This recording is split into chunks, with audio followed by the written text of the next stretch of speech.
রাজধানীর উত্তরা দিয়াবাড়ি এলাকায় সোমবার ঘটে গেল এক মর্মান্তিক দুর্ঘটনা, যা কাঁদিয়ে গেল গোটা দেশকে। বাংলাদেশ বিমান বাহিনীর একটি প্রশিক্ষণ যুদ্ধবিমান F-7 BGI milestone school and কলেজের মাঠে বিধ্বস্ত হয়। এই ঘটনায় সোমবার সন্ধ্যা পর্যন্ত পাইলট সহ প্রাণ হারিয়েছেন অন্তত ২০ জন। নিহতের সংখ্যা আরও বাড়তে পারে বলে ধারণা করা হচ্ছে। জানা গেছে, যুদ্ধবিমানটি উড্ডয়নের পর যান্ত্রিক ত্রুটির সম্মুখীন হয়। দুর্ঘটনা এড়াতে পাইলট মোহাম্মদ তৌকির ইসলাম বিমানটিকে ঘন বসতি থেকে জনবিরল এলাকায় নিয়ে যাওয়ার সর্বাত্মক চেষ্টা করেছিলেন, কিন্তু তাতেও সফল হয়নি। কেন এই যুদ্ধবিমানটি বিধ্বস্ত হলো, এমন প্রশ্ন সবার মাথায় ঘুরপাক খাচ্ছে।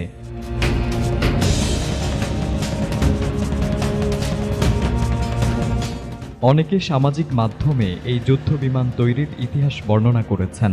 সেখানে দেখা গেছে এই বিমানটি 1964 সালের পুরাতন মডেলের যুদ্ধবিমান। অনেক দেশ এমন মডেলের বিমান বহু আগেই যে কোনো কাজের জন্য এটি অনুপযোগী হিসেবে বাতিল করেছে। কিন্তু বাংলাদেশে 1964 সালের সেই পুরনো মডেলের বিমান দিয়ে কেন প্রশিক্ষণ দেওয়ার কাজে ব্যবহার করা হচ্ছে, এমন মন্তব্য করতে দেখা গেছে নেটিজেনদের মধ্যে।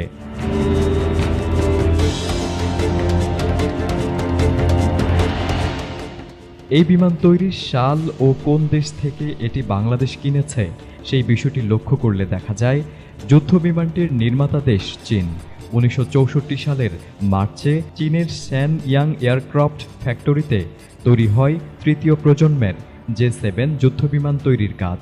চেংদু এরোস্পেস কর্পোরেশন নির্মিত এই যুদ্ধবিমানটি মূলত J-7 মডেলের একটি রপ্তানি সংস্করণ। বাংলাদেশে এটি F-7 নামেও পরিচিত। সামরিক বিভিন্ন ওয়েবসাইটের তথ্য মতে বাংলাদেশ বিমান বাহিনী বর্তমানে প্রায় 50টি যুদ্ধবিমান ব্যবহার করছে। এর মধ্যে চীনের তৈরি F-7 যুদ্ধবিমান রয়েছে 36টি এবং রাশিয়ার তৈরি MiG-29 রয়েছে 8টি। এছাড়াও বাহিনীর বহরে রয়েছে চীনের FT-7 প্রশিক্ষণ যুদ্ধবিমান। তবে সোমবার যে যুদ্ধবিমানটি বিধ্বস্ত হয়েছে সেটি সবচেয়ে পুরনো যুদ্ধবিমান ছিল, আর সে কারণেই অনেকে ধারণা করছেন পুরনো বিমান না হলে হয়তো এমন বিধ্বস্তের ঘটনা ঘটত না।